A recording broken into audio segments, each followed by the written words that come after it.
Boa noite, irmãos. Graças a paz. Amém. Vamos abrir a palavra do Senhor no Salmo de número 46. É um texto já bem conhecido nosso.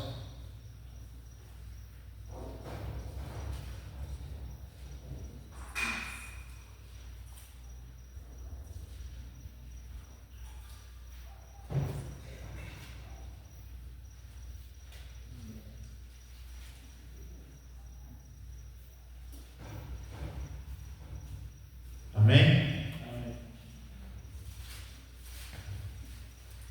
Diz assim a palavra do Senhor: Deus é o nosso refúgio e fortaleza, socorro bem presente nas tribulações. Portanto, não temeremos, ainda que a terra se transtorne e os montes se abalem no seio dos mares, ainda que as águas tumultuem e espumejem, e na sua fúria os montes se estremeçam. Há um rio cujas correntes alegram a cidade de Deus, o santuário das moradas do Altíssimo. Deus está no meio dela, jamais será abalada. Deus a ajudará desde antemanhã. Bramam nações, reinos se abalam. Ele faz ouvir a sua voz e a terra se dissolve.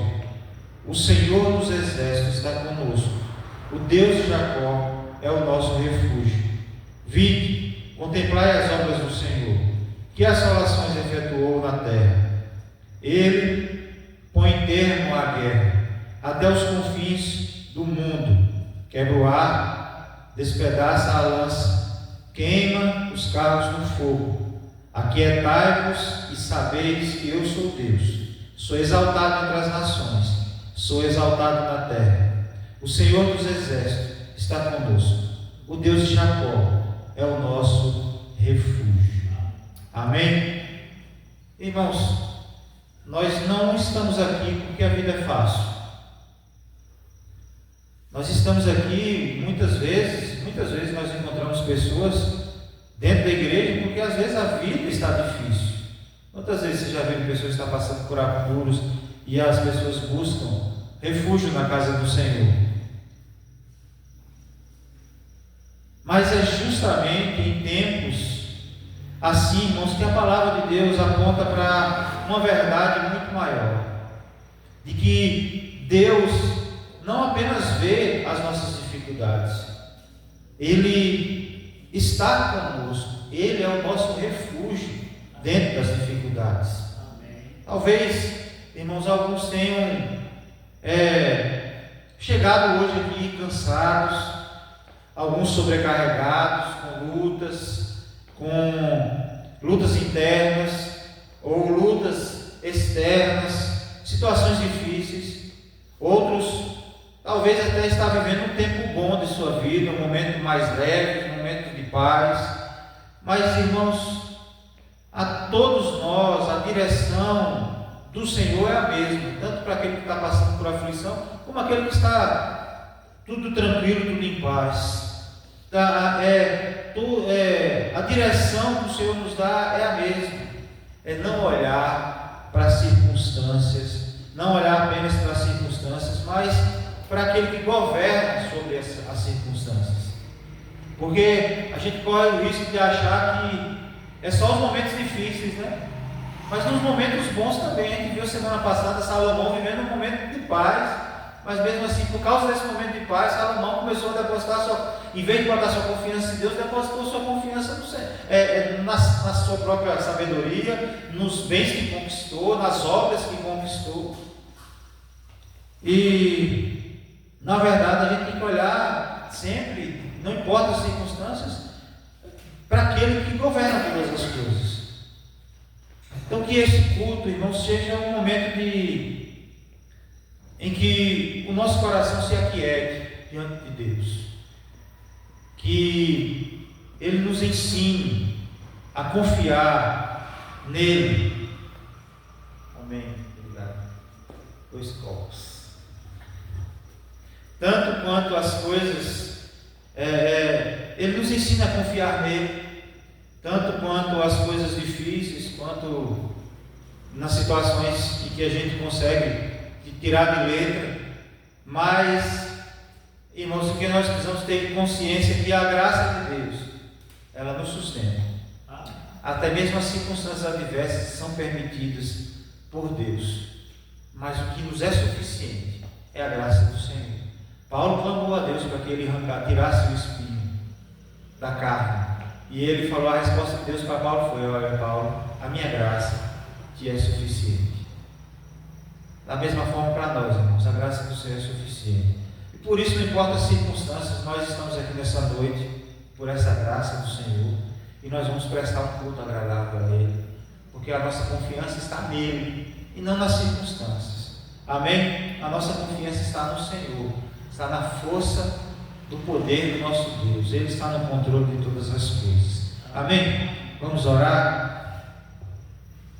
Senhor Deus e Pai, bendito seja o nome do Senhor.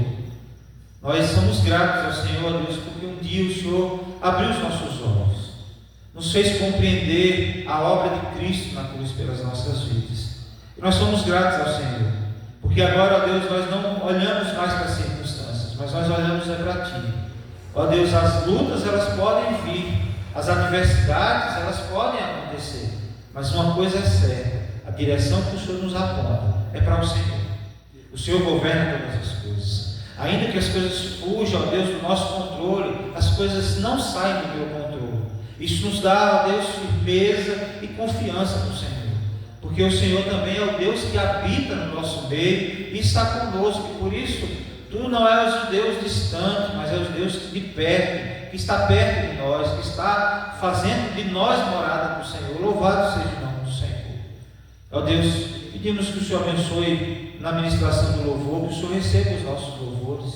Ó Deus, que o Senhor fale conosco por meio da Tua palavra. Ó Pai, ministra os nossos corações, nos ensine, ó Deus, não apenas com o intelecto, mas ensina a praticar a Tua palavra, para que, como a Tua palavra nos diz, que não sejamos apenas ouvintes, mas praticantes da Tua palavra. Ó Deus, isso vai nos tornar homens e mulheres perfeitos e perfeitamente habilitados para a obra do Senhor.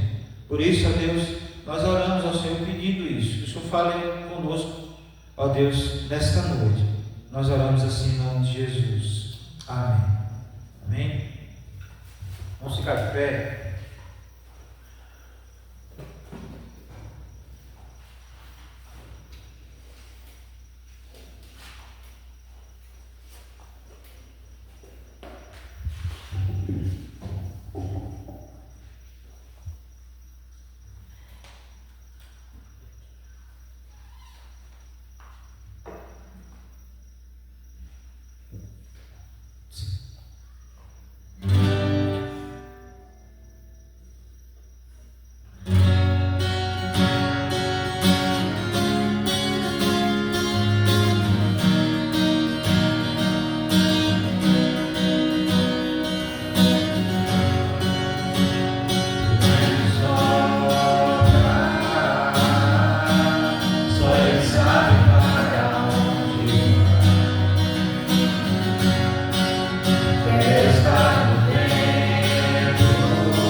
isso você adora o Senhor, enquanto você também traz os seus dízimos e ofertas à casa do Senhor.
Senhor em Romanos, capítulo 13.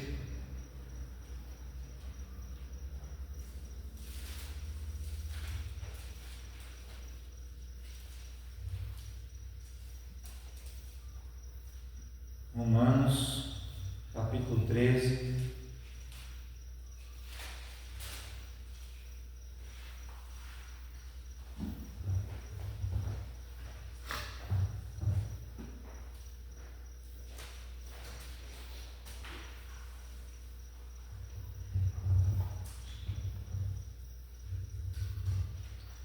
Amém?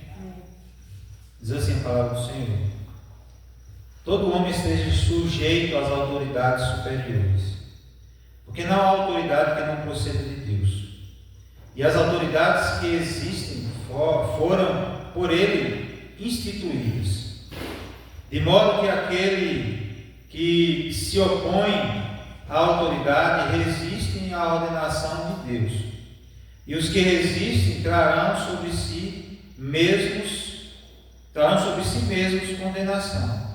Porque os magistrados não são para temor quando se faz o bem, e sim quando se faz o mal. Queres tu não temer a autoridade? Faz o bem e terás louvor dela, visto que a autoridade é ministro de Deus para teu bem. Entretanto, se fizeres o mal, teme, porque não é sem motivo que ela traz a espada, pois é ministro de Deus, vingador para castigar o que pratica o mal. É necessário que lhes estejais sujeitos, não somente por causa do temor da punição, mas também por dever de consciência, porque por esse motivo também pagais tributos, porque são ministros de Deus, entendendo constantemente a esse serviço, atendendo constantemente a esse serviço. Pagai a todos os que lhes é devido, a quem tributo, tributo, a quem imposto, imposto, a quem respeito, respeito, a quem honra, honra. A ninguém fiqueis devendo coisa alguma, exceto o amor com que vos ameis uns aos outros, pois quem ama o próximo tem cumprido a lei. Por isto, não adulterarás, não matarás, não furtarás, não cobiçarás, e se há qualquer outro mandamento, tudo nesta palavra se resume: amarás o teu próximo como a ti mesmo. O amor não pratica o mal contra o próximo, de sorte que o cumprimento da lei é o amor. E digo isto a vós outros, que conheceis o tempo, já é hora de vos despertardes do sono, porque a nossa salvação está agora mais perto do que quando no princípio cremos. Vai alta a noite e vem chegando o dia. Deixemos, pois, as obras das trevas e revistamo-nos das armas da luz. Andemos dignamente como em pleno dia, não em orgias e bebedices, nem em impudicícias e dissoluções, não em contendas e ciúmes, mas revestivos do Senhor Jesus Cristo, e nada disponhais para a carne no tocante às suas concupiscências. Amém? Deus, nós bendizemos e glorificamos ao Senhor, entregamos a Ti os nossos louvores, ó Deus, a nossa adoração, ó Deus, que nesta hora, Deus, o Senhor fale conosco por meio da Tua palavra, ó Pai, no nome de Jesus Cristo, ministra os nossos corações. Agora, Deus, Paulo vem com a parte prática de como o cristão deve proceder na sociedade. Ó Deus, pedimos ao Senhor que o Senhor nos ajude, pois queremos, ó Deus, resplandecer a Tua glória no meio dos ímpios. Queremos ser luz onde há trevas, ó Deus, porque o Senhor nos chamou das trevas para a Sua maravilhosa luz. Ó Deus, por isso nós queremos ser sal da terra e luz do mundo. ó Deus, para que os outros consigam enxergar através das nossas vidas o brilho do Senhor, ó Deus, e o quanto eles precisam do Senhor. Ó Deus, por isso nós precisamos aprender acerca da Tua Palavra, sobre os direitos de nós cristãos na sociedade, para que Teu nome seja glorificado, Teu nome seja exaltado. Nos ajude a compreender a Tua Palavra e a aplicar de forma prática nas nossas vidas. Nós oramos assim em nome de Jesus. Amém. Amém. Irmãos, agora, após expor as grandes doutrinas da salvação, do capítulo 1 ao capítulo 11, Paulo inicia agora o capítulo 12, a parte prática da carta, a partir do capítulo 12. E a pergunta não é mais como somos salvos, porque já aprendemos até o capítulo 11, mas como nós devemos viver como pessoas salvas. Paulo começa a carta aos Romanos ensinando doutrinas acerca da salvação. Lá ele nos mostra que nós não temos condição de nos salvar, que nós somos salvos pela graça do Senhor, nós somos considerados indesculpáveis, distantes, inimigos de Deus, mas agora nós somos reconciliados com Ele. Aprendido isso, tendo essa firme confiança, agora nós vamos aprender de forma prática como nós devemos viver na sociedade. E Romanos 12 mostrou a vida do cristão dentro da igreja e nos relacionamentos pessoais. E agora em Romanos 13 amplia essa aplicação para a vida pública, a vida na sociedade. Aqui, irmãos, os cristãos de Roma viviam sob o governo do Império Romano, o imperador era provavelmente já aqui Nero, que posteriormente se tornaria um dos maiores perseguidores da igreja. E mesmo no contexto, Paulo aqui está ensinando que Deus continua soberano sobre os governantes da terra. E nesse capítulo nós encontraremos 3 áreas fundamentais da vida cristã em sociedade: a nossa relação com as autoridades, a nossa relação com o próximo e a nossa relação com a volta de Cristo. A gente pode ver que na leitura do texto nós já vimos aí esses 3 pontos, o texto dividido mais ou menos em 3 pontos, falando sobre isso, sobre a nossa relação com as autoridades, com o próximo e a nossa relação com a volta de Cristo. Amém? Interessante, né? Dizer que Paulo, olhando para o contexto da época, porque a gente olha para o nosso contexto hoje, aí vai ter um grupo que vai ser contra esses governantes que aí estão, seja municipal, estadual, federal, e vai ter outros grupos que vai ser a favor, porque nós vivemos numa democracia, e aí uns vai dizer, esse governante é bom, outros vão dizer, na sua consciência, de que o governante é ruim. Mas imagine aquele tempo, onde o governo, o Império Romano, o maior império, o império que dominava o mundo naquela época, perseguidor dos cristãos, foi o que crucificou Jesus. Aí Paulo chega e diz: olha, irmãos, esses irmãos sendo perseguidos pelos governantes, viu? Irmãos, a gente precisa orar pelas autoridades. A gente precisa, em outras palavras, Paulo provavelmente estava dizendo assim: vocês precisam orar por Nero. E aí, irmãos, é um tapa na nossa cara, porque nós precisamos orar pelas autoridades. E a gente vai aprender um pouco sobre essa necessidade hoje aqui. Amém? O primeiro ensinamento aqui, a primeira parte do texto, do verso 1 ao verso 7, o cristão deve submeter-se às autoridades estabelecidas por Deus, onde vai dizer que todo homem esteja sujeito às autoridades superiores. Irmãos, Paulo afirma uma verdade aqui que é surpreendente para nós. Ele diz: porque não há autoridade que não proceda de Deus. Isso não significa que todos os governantes são piedosos e são justos. Significa que toda autoridade existe porque Deus permitiu a sua existência. Não significa que essa autoridade porque agora a gente vai ter que apoiar ela. Não é isso que Paulo está dizendo. Paulo está dizendo que mesmo que a autoridade não seja justa e piedosa, foi Deus quem estabeleceu. Deus permitiu que essa autoridade existisse. E a Bíblia, irmãos, apresenta diversos exemplos, que a gente vai ver que foi Deus que levantou. Exemplos positivos, a gente vai falar, foi Deus que levantou esse homem. Exemplos negativos, a gente vai falar assim, foi o diabo, mas não foi. Foi Deus que também levantou. A gente vai ver na soberania de Deus, na doutrina, ensinando lá na Confissão de Fé do Westminster, que falando um pouco sobre isso, que Deus levantou reinos até mesmo para ser disciplina para o povo de Deus. E o exemplo foi Faraó. O povo viveu lá como escravo no Egito. E a Bíblia diz que lá em Êxodo capítulo 9, o verso 16, que Deus levantou o Faraó. E aí vai dizer lá também, em Jeremias capítulo 27, verso 6, que Deus levantou o rei da Babilônia, Nabucodonosor. E esse rei, ele foi disciplina para o povo de Deus, porque esse rei foi quem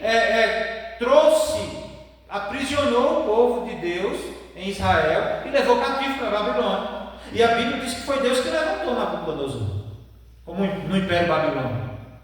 Em Isaías capítulo 45, diz que Deus levantou Ciro. E Ciro foi aquele que derrubou do Império Médio-Persa, foi aquele que derrotou o governo da Babilônia, e que posteriormente permitiu que o povo que era escravo, o povo de Deus, voltasse para a terra. Nenhum governante assume o poder independentemente da vontade soberana de Deus. É interessante, na Confissão de Fé do Westminster, Deus levanta esse rei para castigar o povo de Deus, porque o povo de Deus tinha abandonado a lei do Senhor, tinha abandonado o culto, estava distante de Deus, adorando outros deuses. E depois, Deus culpa esse governo, esse mesmo governo que ele mesmo levantou, por ter escravizado o seu povo. Pune ele. Porque isso mostra o que, irmãos? A vontade soberana de Deus, o governo soberano de Deus sobre todos. Calvino escreveu: os governantes são ministros da providência divina para a preservação da ordem humana. E é por isso que Paulo chama os governantes de ministros de Deus. A função principal do governante, irmãos, é promover a justiça. A justiça, a principal característica do governante é conter a maldade. A gente pode sair armado aí querendo fazer justiça com as próprias mãos? Não. Mas é por isso que nós temos as autoridades policiais. Elas é quem são responsáveis para poder trazer lei e ordem, para fazer cumprir a lei. É por isso que tem as autoridades da justiça, que para trazer justiça ao povo. Por isso que o símbolo da advocacia lá é uma balança. A balança, ó, pareia, que não vai pesar nem para um nem para outro, vai ser justo. Se a pessoa for culpada, ela tem que ser tratada como culpada. Se ela for inocente, tem que ser julgada como inocente. Ser justo. Uma das funções principais do governo é preservar a ordem social.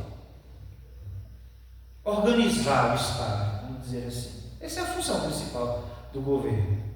Não é dizer o que eu tenho que fazer, nada disso. É controlar com as leis de acordo com o que for necessário. E o cristão, e aí o Paulo está falando aqui agora para os crentes, e a palavra para nós hoje, o cristão deve obedecer às leis, pagar impostos, respeitar as autoridades, né? E naturalmente, irmãos, existe exceção, porque a própria palavra de Deus, quando a autoridade exige algo contrário à palavra de Deus, Pedro, ele declarou lá em Atos capítulo 5, verso 29, antes importa obedecer a Deus do que aos homens. A gente é, por lei, obrigado a obedecer às autoridades, enquanto elas estiverem fazendo a vontade de Deus. Quando ela começa a ir de encontro à palavra de Deus, aí é o que acontece. Sabe o que vai acontecer? Se um dia acontecer nos governos da terra, daqui do Brasil, de qualquer outro país, começar a interferir nas leis de Deus, é desordem social. Porque nesse ponto, o cristão está meio que autorizado a desobedecer. Tudo aquilo que vai de encontro aos princípios da palavra de Deus, a gente vai desobedecer. Irmãos, quando se trata de pecado, o que a Bíblia nos diz que é pecado, não é nós que definimos o pecado, é pecado. E se a autoridade vier contra nós, dizendo aqui agora, um dia a autoridade chegar aqui, dizendo que a gente vai poder ter um banheiro só, e que nesse banheiro vai poder entrar homem e mulher junto, a gente vai desobedecer, porque isso vai de encontro à questão moral. Como é que as irmãs vão poder estar talvez usando o banheiro, depois eu ter o direito de entrar lá dentro? Faz sentido isso? É o que muitas autoridades estão lutando para fazer nas escolas, de querer colocar um banheiro que possa entrar tanto homens como mulheres. Aqueles que se identificam, que são homens que se identificam como mulheres, poder entrar lá dentro, e talvez a filha de algum de nós está lá dentro, e ele fala assim, mas eu me identifico como mulher, eu vou entrar aqui. E a gente, não é que a gente quer desobedecer, mas a gente é obrigado, porque nós estamos aqui para antes obedecer a Deus do que aos homens. No mais, irmãos, no que está dentro da lei, que não vai de encontro à palavra de Deus, a gente vai ver que no próprio ministério de Jesus, Jesus manda fazer o quê? Dar a César o que é de César, manda pagar o tributo lá, pagar o tributo que é necessário. Às vezes a gente acha justo? Não acho. Eu não acho justo comprar um carro com meu dinheiro, pagar quase 50%, 40% de imposto sobre ele, e depois ainda ter que continuar pagando imposto durante toda a minha vida, todo ano. Não acho justo isso. Mas se a lei obriga, eu vou ter que fazer o quê? Pagar. Então, irmãos, nós vivemos numa época em que a rebeldia contra toda a autoridade é celebrada. A gente vê muitas pessoas se levantando contra as autoridades. Nós vivemos nesse momento em que, quando a gente vê a sociedade assim, a gente não tem o que fazer, mas a igreja precisa ter consciência de que nós, como servos de Deus, precisamos orar por eles. Os cristãos, eles não devem ser conhecidos por sua revolta, e sim por sua submissão responsável, obedecendo antes a Deus do que aos homens, claro. Portanto, irmãos, nós devemos respeitar as autoridades enquanto elas estiverem agradando a Deus, orar pelos nossos governantes, gostando, você ou não. Nós estamos aqui, nós temos 2 prefeitos aqui. Tem o prefeito de Patos, que pertence a Lapão, e o prefeito de Pedras, que pertence a Ibiritar. E que, gostando eu e vocês ou não, ele é nosso prefeito hoje. São os nossos prefeitos hoje. Fala assim, mas eu não votei nele. Tudo bem, faz parte do seu direito, mas gostando você ou não, é prefeito seu hoje, até que ele perca a eleição de novo, ou que, se ele for reeleito, ele vai continuar no poder, governando. E nós, como cristãos, precisamos, não é necessário apoiar, mas é uma coisa fato, irmãos, nós precisamos orar. Nós precisamos orar por esse povo, cumprir nossas obrigações civis, demonstrar bom testemunho na sociedade. Essas são as nossas obrigações sociais, Nossa confiança, irmãos, não está nos governantes, mas no Deus que governa os governantes. Nós estamos confiando no Senhor, mas dependemos dele. Nós temos um rei. Não foi esse o erro maior de Israel, irmãos? Tem um rei, o Deus Todo-Poderoso, que tira com mão poderosa do Egito, dá uma terra nova, uma nação escrava, que era escrava, irmãos, não é uma nação que sabe lutar, mas Deus deu vitória em meio àqueles povos que habitavam aquela terra. Deus estabeleceu um reino, Deus mandou construir um tabernáculo no meio do povo, simbolizando a sua presença. O palácio do rei estava ali, a majestade do rei estava ali, representada por meio daquele tabernáculo, a presença do rei estava ali, mas o povo queria um rei humano, querendo Saul. Samuel fica retado com isso, mas Deus fala assim para Samuel: olha, Samuel, não se preocupe, não é a ti que eles rejeitam, é a mim que eles estão rejeitando. Dê um rei para eles. Mas, irmãos, nós vimos que os reis são falhos, falharam, porque são homens falhos, como todos nós. Nós temos um rei, o Deus dos exércitos de Israel, o Deus Todo-Poderoso, que governa sobre todos os reinos, que levanta reis e que destrona reis, que levanta presidentes e que destrona presidentes, que levanta governadores, mas que destrona governadores, que levanta prefeitos, mas que destrona prefeitos, no tempo que ele quiser, da forma que ele quiser. Deus é soberano, e por isso, irmãos, nós cristãos, nós não devemos temer essas coisas. Por quê? Porque nós temos um rei, o rei todo-poderoso, o rei, o nosso Deus. Amém? Segunda verdade, nós aprendemos com esse texto, está lá a partir do verso 8, que o cristão deve viver guiado pelo amor.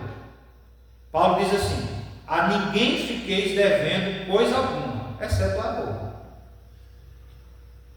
Irmãos, depois de falar dos deveres civis aqui, Paulo fala do maior dever do cristão: amar. E existe uma dívida que jamais termina, é a dívida do amor. O amor cristão não é um mero sentimento, não é algo que a gente deve exalar apenas quando estamos sentindo, mas é um mandamento. Não é um mero sentimento, é uma disposição prática de buscar o bem do próximo. E Paulo cita vários mandamentos aqui. A gente vai ver que Paulo cita: não adulterarás, não matarás, não furtarás, não cobiçarás. Todos eles encontram sua expressão no amor. Jesus já havia ensinado: amarás a teu próximo como a ti mesmo. Irmãos, por que Jesus fala assim: amarás ao teu próximo como a ti mesmo? Porque a gente está disposto a fazer qualquer coisa por nós mesmos. Não estamos? Normalmente, se a pessoa estiver com a cabeça boa, né, a gente não vai querer tentar o mal contra nós mesmos. A gente só quer o bem. Mesmo quando muitas vezes a gente faz o mal para nós. Quando a gente come demais, a gente está querendo fazer um bem para a gente, quer matar, saciar a nossa fome. Mas nós acabamos, irmãos, nós acabamos comendo demais, a gente acaba prejudicando o nosso corpo. E aí vem as mazelas, as doenças, as pressão alta da vida, os diabetes da vida, as obesidades. Eu posso falar que eu estou obeso, eu preciso me concentrar, me sentir. A gente precisa amar a nós mesmos. Um dia perguntaram a um pai assim, que estava bem enfermo. Ele falou assim: você estava disposto a morrer pelos seus filhos? Eu falei: sim, claro. Antes eu do que eles. O cara falou assim: sério, e você está disposto a viver por eles? Porque pensa aí, irmãos, a gente cria os filhos nossos com tanta dedicação, e a gente não poder ver eles desenvolverem, amadurecerem, crescerem, constituir família, gerar filhos. Hoje eu vi um videozinho da alegria do avô por ter o filho. A filha chegou de surpresa com um bebezinho na casa dele e ele quase morre do coração porque recebeu o netinho em casa. Irmãos, eu já estou começando a sonhar com essas coisas. Já passei dos 40 e aí a gente já começa: será quando é que eu vou ser avô? Eu oro pelo esposo e a esposa dos meus filhos. Quando a Alice completou o ano agora, no mês de março, eu dei um anel a ela. E eu disse a ela assim, ela falou, olha, eu estou colocando esse anel no seu dedo. E você só vai tirar quando um aparecer. E ele vai aparecer, porque nós temos orado por ele. Desde quando você foi gerado. E ele vai aparecer. E só então você vai poder tirar o anel desse dedo e colocar outro no lugar. E a partir daí, esse vai cuidar de você. Vai ser o seu companheiro. Esse vai lhe amar como deve lhe amar, como eu lhe amo. E eu oro por esse rapaz. Eu não sei quem é, não sei de onde vem, nem sei quando será que ela aparecerá. Eu oro pela esposa do meu filho. Eu estou falando isso, irmão, sabe por quê? Porque para amar os outros, a gente precisa amar a si mesmo. Então aqui meio que tem dois mandamentos, né? Para eu amar os outros, eu preciso me amar. Então, irmãos, tudo isso se resume em cumprir todos esses, não prejudicar, não enganar. Eu tenho que amar. Porque quem ama não prejudica, não engana, não explora, não destrói. Quem ama, cuida. Quem ama tem um zelo especial. Por isso que Paulo conclui que o cumprimento da lei é o amor. Martinho Lutero disse assim: a fé une os homens a Deus e o amor une o homem ao próximo. Irmãos, muitas vezes nós conhecemos a doutrina correta, mas nós falhamos na prática. E muitas vezes nós falhamos na prática do amor. E o verdadeiro cristianismo é visto na maneira como tratamos a família, na forma como falamos das pessoas, na disposição para perdoar, no cuidado com os necessitados. Irmãos, às vezes a gente vê famílias crentes, de servos de Deus, que às vezes você não entende por que às vezes um filho é tão revoltado. Quando você vai descobrir, o pai que diz que é crente agride a mãe dele, e ele não entende isso. Como é que ele está lá na igreja adorando a Deus? Eu vejo ele lá cantando louvores, dando glória a Deus, e ele chega aqui em casa e ele agride minha mãe. Como é que minha mãe é crente e ela não respeita meu pai?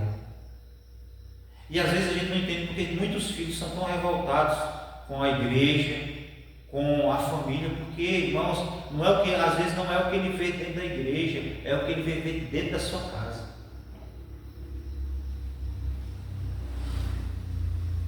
Em Efésios, fala aqueles textos lá, né? Que a mulher deve ser submissa a seus maridos, o marido deve amar as suas esposas como Cristo amou a sua igreja, ou seja, ele deve estar disposto a dar a vida pela sua mulher. Os filhos devem obedecer os seus pais, Efésios 6. E tudo aquilo que Paulo está dizendo, sabe para quê? Para que a gente possa ser cheio do Espírito Santo. Ele diz, não, no verso 18, 5, do capítulo 5, verso 18, ele vai dizer assim: mas não vos embriagueis com vinho, mas enchei-vos do Espírito. Aí é como se dissesse assim: como?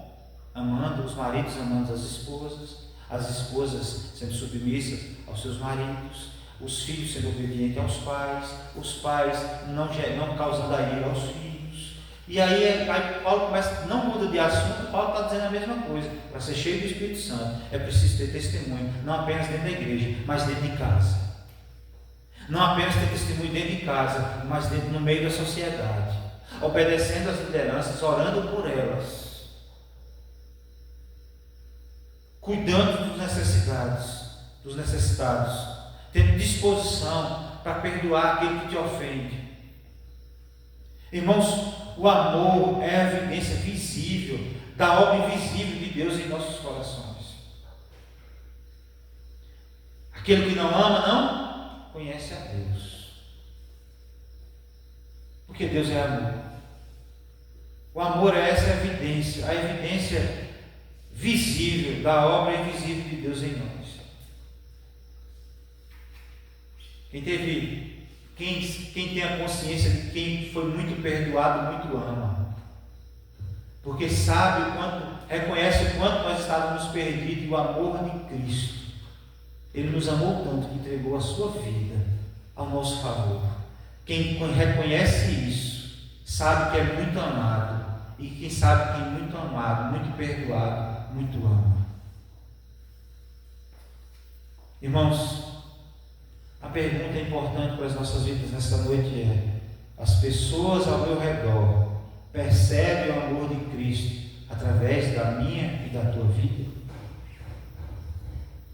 As pessoas com quem você trabalha, as pessoas com quem você convive dentro da sua casa, as pessoas que você convive na sua vizinhança, elas têm visto o amor de Deus manifestado na sua vida? Nós precisamos refletir sobre isso, irmãos, como servos de Deus. Amém? Cristão, em terceiro e último lugar, o cristão deve viver preparado para a volta de Cristo. Ele diz assim: já é a hora de vos despertardes do sono. O verso 11: e digo isto a vós outros, que conheceis o tempo, e já é hora de vos despertardes do sono, porque a nossa salvação está agora mais perto do que quando no princípio cremos. Irmãos, Paulo agora fala sobre a urgência da vida cristã. A salvação final está mais próxima do que quando cremos. Ou seja, é como a gente diz, está mais perto do que longe.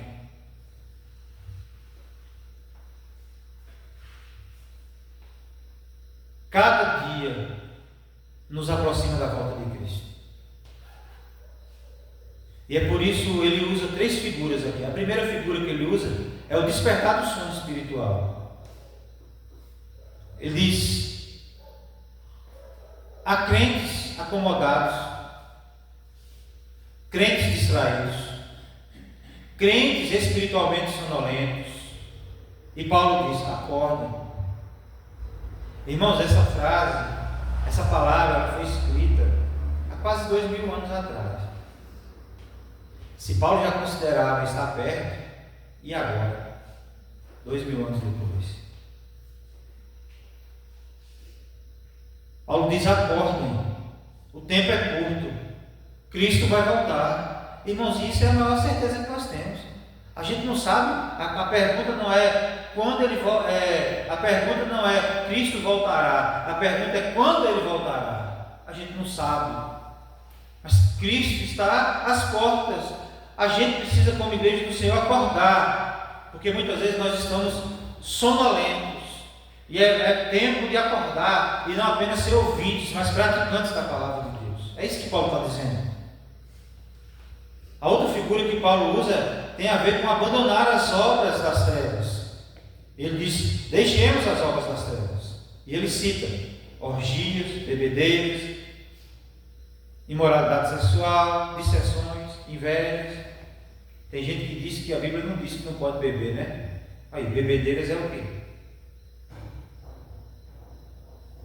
Dissensões, inveja. Irmãos, essas obras, ela pertence à velha vida. E Paulo, lá em Efésios, vai dizer também no capítulo 4, aquele que mentia, não minta mais. Ou seja, quem mentia era quem? O velho homem. E o novo homem faz o quê? Não mente mais. Aquele que roubava, não roube mais, mas trabalhe. Ou seja, o velho homem fazia o quê? Roubava. E o novo homem faz o quê? Não rouba mais, trabalha. É isso que Paulo está dizendo. As obras da carne pertencem à velha vida. Os cristãos não podem amar a Cristo e abraçar as trevas. Não tem como. Semana passada a gente vinha com a irmã Sandra ali, ela falou que às vezes a gente não tem noção do quanto é escura a estrada. O farol ilumina o carro. E eu, rapidinho, eu desliguei, é um breu que eu não sei, que não dá para andar. Não é apenas perigoso andar com o farol apagado para os outros que vêm atrás, é perigoso para nós que estamos vindo na frente. Não consegue enxergar nada a nossa diante.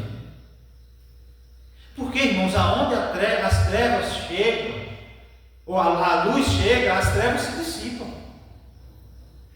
Se a gente apagar essas luzes aqui, é que fica escuro. Mas quando a luz chega, tudo fica claro. Não há como a gente estar vivendo na luz, ser luz do mundo, e chegar e ficar junto com as trevas. Não tem como acender a luz aqui, acender uma luz dessa e continuar escuro. Porque onde a luz chega, as trevas se dissipam. As trevas se dissipam. O cristão não pode amar a Cristo e abraçar as trevas. Não há possibilidade disso. Ou seja, não há possibilidade da pessoa ser crente e viver no mundo de pecado, vivendo da mesma vida que vivia. Se aquele que mentia continua mentindo, aquele que roubava continua roubando, vivendo na mesma velha vida. Não dá. Não há como. É preciso viver novidade de vida. E Paulo está dizendo à igreja: acordem e abandonem as velhas práticas, porque senão vocês não vai ser característico de vocês.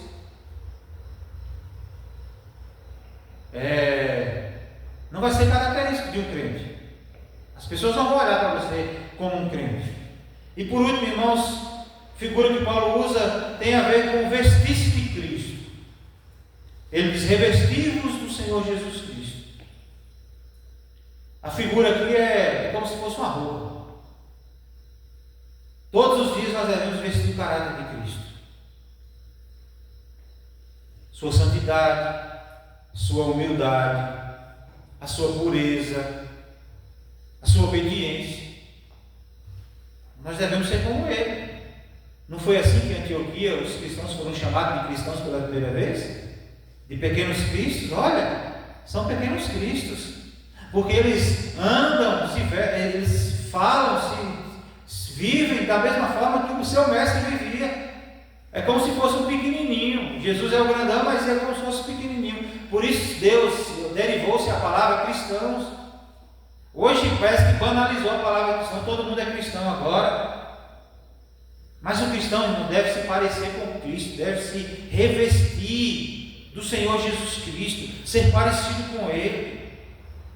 John Manley, ele escreveu assim: a expectativa da volta de Cristo é um poderoso incentivo à santidade. O crente deve viver na expectativa da glória de Deus. Irmãos, aquele que vive com esperança firmada apenas nas coisas desse mundo, a palavra de Deus vai nos dizer: somos mais miseráveis de todos os homens. O crente deve viver com os olhos fitados no céu. Hoje, irmãos, nós podemos até ter uma leve paz, mas a paz verdadeira teremos quando estivermos na glória com Cristo. Irmãos, se as coisas boas desse mundo já é bom e a gente gosta, imagina as coisas, imagina o céu. E a mesma coisa é o outro pensamento: se as coisas ruins são ruins a ponto de nos trazer dor, transtorno, imagine o inferno. O crente deve viver na esperança e na expectativa do céu. E quando ele vive na expectativa do céu, ele busca santidade. Amém? Irmãos, a igreja atual corre o risco de adormecer, porque muitos vivem como se Cristo nunca fosse voltar. Mas a palavra de Deus nos lembra: o tempo está avançado, o dia se aproxima. O nosso rei, o rei verdadeiro, o rei justo, fiel, voltará. Ele está voltando. A pergunta não é se Cristo voltará, a pergunta é quando ele voltará.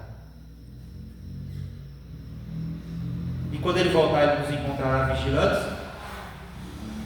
É preciso andar vigilantes. Eu gostaria de concluir, irmãos, esse texto nos mostra como deve ser a vida prática do cristão neste mundo. Cada cidadão do reino de Deus, como cidadão do reino de Deus, nós devemos respeitar as autoridades e orar por elas, porque Deus continua governando sobre todas elas. Nós devemos amar ao próximo, porque o amor é a marca dos verdadeiros discípulos de Jesus. Nós devemos viver em santidade, porque Cristo está voltando, e nós precisamos viver em santidade. Sem santidade ninguém verá a Deus. Irmãos, enquanto aguardamos a volta do Senhor, a nossa vida, ela deve refletir o Evangelho em todas as áreas. Amém? E como disse João Calvino, nenhuma parte da vida do crente está isenta do senhorio de Cristo. Todas as áreas, é Deus que deve governar as nossas vidas. Amém? Irmãos, que Deus nos conceda graça para sermos cidadãos exemplares nessa terra, enquanto aguardamos a nossa cidadania plena, perfeita, no céu, no lugar onde Deus tem preparado para nós. Amém? Vamos orar mais uma vez.